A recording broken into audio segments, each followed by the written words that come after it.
Designated XR715, it was tagged by the automated systems as a Class 15 Deathworld, the highest danger rating ever recorded. Planet-wide electrical storms raged across tectonic plates in constant motion. The atmosphere was a chaotic blend of toxic gases and oxygen. Volcanoes spewed molten death with clockwork precision, and even the local flora seemed carnivorous.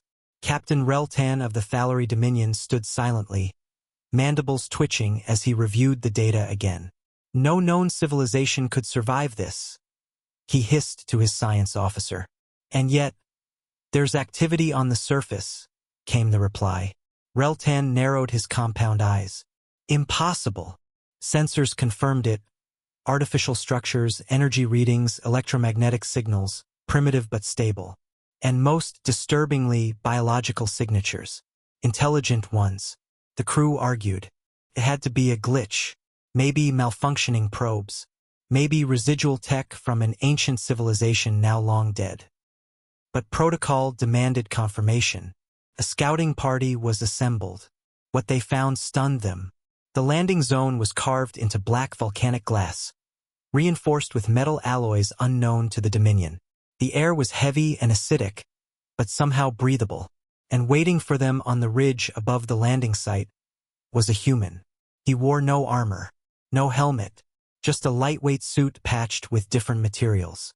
A rifle slung lazily over his shoulder. He waved casually as they approached, like he'd been expecting guests. "'Bout time," he said. "Didn't think anyone else was dumb enough to drop in." Reltan stepped forward cautiously. "You are human?" The man smirked. "Last I checked, yeah. But how are you alive here? This planet is a death trap?" The human laughed. "Yeah. Figured that out about 3 minutes after crash landing." "You crashed 10 years ago. Terraforming ship. Experimental stuff. Didn't go well." Reltan's translator glitched slightly, trying to interpret the sarcasm. "You're alone?" Reltan asked. The human looked over his shoulder. A few smaller figures emerged, men, women, even children. All of them bore the signs of hardship. Scars, improvised gear, soot-streaked faces. And yet they stood tall, confident, alive. "A few of us made it," he said. "We adapted. This is a Class 15 Deathworld. How could you possibly?" The human cut him off. "You people always think danger is absolute, that certain environments are unbeatable. But you never ask the right question." Reltan blinked. "What question?" The human leaned in, eyes hard. "What if the planet isn't too dangerous? What if we're just that stubborn?" He wasn't bragging. There was no arrogance in his voice, only the calm certainty of someone who had survived where no one else would have. The science officer ran new scans. The structures were efficient, clearly human-made. The materials were scavenged and reinforced using the very elements the planet tried to kill them with. Lightning collectors powered their shelters. Poisonous plants had been bred into medicine. Even the lava flows had been redirected through channels to heat their generators.